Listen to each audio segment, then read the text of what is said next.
long D relationships are for people with short D's. Watch this video, I'm going to tell you why. So first of all, I'm just using a tagline. I'm not here to diss you.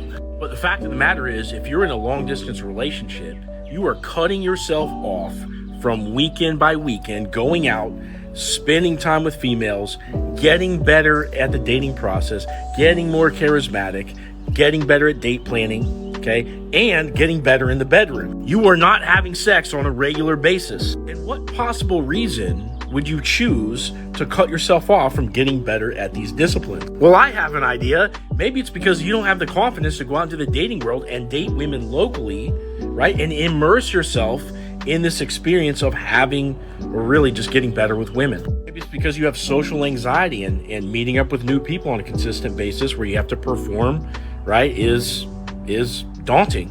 Maybe it's because you want companionship so much that you'll take it from any source, even if it's hours and hours and hours away, okay?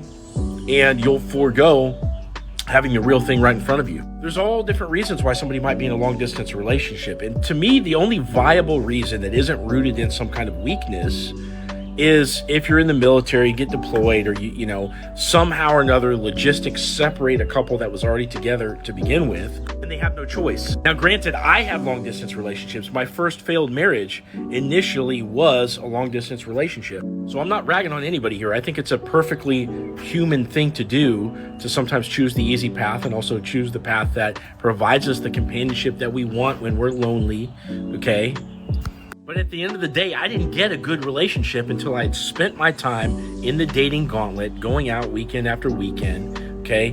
Facing, like putting myself forward in front of really attractive people as a viable option and holding that frame, even though I wasn't quite certain because I didn't have the dating history, right? Going through all that kind of stuff, learning how to be funny across the dinner table, all these kind of things. You don't get to do that when you're in a long distance relationship. So a lot of people have asked me, well, what do you consider to be a long distance relationship? What I would say is that any person that's so far away from you where you cannot get together on a weekly basis consistently, okay, that is a long distance relationship. Now, when you're on dating apps, you should be searching about a 2-hour radius around the city that you're in. And the reason for that is because, you know, you can drive halfway, so that's about an hour. And then the other person can drive halfway, another hour, right? And that 2 hour, you can meet in the middle. But guys, make sure that you're doing the hard thing, okay? That's going to pay off in the end when you put the time in, when you put the work in, right? You face your fears.